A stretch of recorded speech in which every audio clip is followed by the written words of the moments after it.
Liisa Va, likangas, welcome to MC Read Studio. It doesn't happen very often that a Finnish author writes directly to the international markets. I think we have seen a few Finnish books being translated into English or targeting potentially still a Finnish audience. I think the resilient organization, how adaptive cultures thrive even when strategy fails, was I think I needed to get this from McGraw-Hill in the US instead of my contacts with the UK office. Liisa is a professor in Helsinki, a global citizen, and I think this is a book that reflects that story. So before we dig into the resilient organization, why don't you share with us a little bit in terms of what can be found in here through your adventures in academia and different parts of the world. Sure. Thank you, Matti, and it's nice to be part of the MC Reads. A great idea, may I add. So the Resilient Organization book is, as you suggested, it's sort of a tour of the last 20 years of You must have started at 10. I know, thank you for saying that, but unfortunately not. It's a tour of different places that I've worked, of course Helsinki most recently, but California, Silicon Valley for the last 12 years, Japan before that, IMD in Switzerland, Lausanne before that. And it's kind of a collection of work ideas and thoughts that have emerged as important as part of that journey, if you like. Some of those ideas are, of course, resilience, which is already in the title of the book, which is really the dissatisfaction with the way companies, organizations usually change, which is first you have to get deep into the crisis before you can start doing something really effective or perhaps serious about it. And so the call for resilience, or the quest, as it was published at Harvard Business Review with Gary Hamel 2003, was a definition, it was a call for the kind of change that would be possible prior to crisis. And the Harvard Business Review article didn't have a lot of advice as to how to do that. It was sort of a call for thinking about that.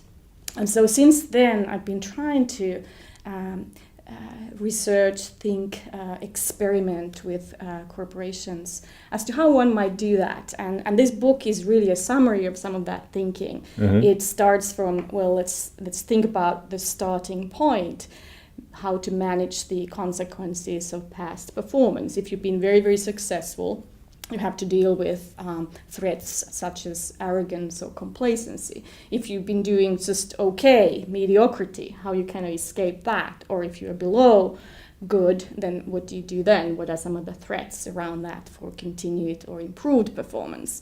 And then the book talks about how to design or build an organization that is robust, that is adaptive, that is observant perhaps. And finally, how to rehearse resilience, which is another very important thought in the journey that change or changing, which is in the core of resilience, is something you actually have to rehearse. It's sort of like to stay in good shape, you have to go to the gym. Because by the time, as one of my collaborators said, by the time the tiger is on your tail, it's too late to learn to run. So I talk about change muscles and how to keep those in shape. And so that is the third step, rehearsing the change, keeping the capacity to be able to be adaptive alive.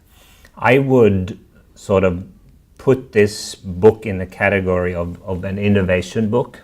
It's a definite thumbs up for open concept of being sort of open for ideas. I think it's very much a book on experimentation. So I think those have definitely been sort of things that you have communicated through this book. I think clearly you see risks as opportunities. I think this is a very positive book in the sense that if you get grips on what resilience is, and I think this is a good book to start with. I don't know who would you sort of say that are your fellow thinkers in the academia or around the world? You have obviously worked with Gary Hamel and the likes.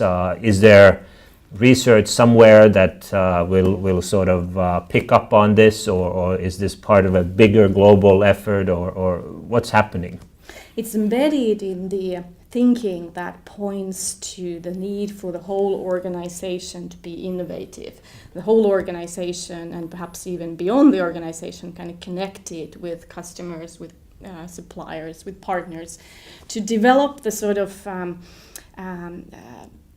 capacity to pay attention to serendipity, to pay attention to what's happening out there, turn those insights, turn those sudden observations into something that perhaps can be developed as opportunities. So there's a group of people who study innovation around the perspective of making it more open, making it more democratic, making it sort of a way to think about strategy, which is not just how you perhaps excel on cost cutting, but how you excel on being innovatively different, compelling. So that group of people certainly is part of the sort of intellectual heritage of this book.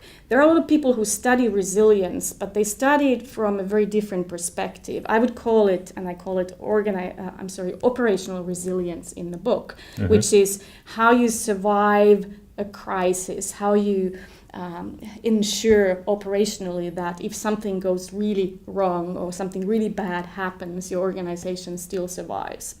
So this is not a book about what to do when you are already in trouble. This is a book about how you avoid getting into that deep trouble to begin with. And I think the key idea there is that it is not enough to be planned, to be forewarned against a particular kind of threat or trouble, but really to develop a very broad capacity to have the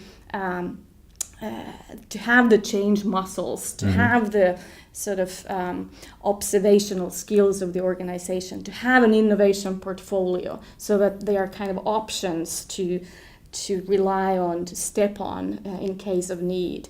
And I think that very much is a sort of an attitude, it's a capability, it's perhaps a dynamic capability if you think of some of the people in the academia who write about that. And it is partially a matter of luck or serendipity, but we all know that to be really lucky, you also have to know when you're lucky. And one of the characteristics of resilience is that you actually have to notice when something really important happens and be able to translate the importance to you as an organization. And I think this type of ability to sort of see the little bit that is strategic that happens in your environment and turn that could become a threat eventually into an opportunity is very much at the heart of the resilient organization. Anyone who is interested in sort of the culture of innovation, the mindset of innovation, I think add the resilient organization into your collection of books. Thank you, Liisa, very much for coming. I hope that you will continue to publish on this issue. I didn't have to dig the word serendipity out of you. I think you came out of it. My pleasure. So good luck, and I hope to see you here again. Thank you, Matti. It's Thank you. good talking to you as always. Thanks.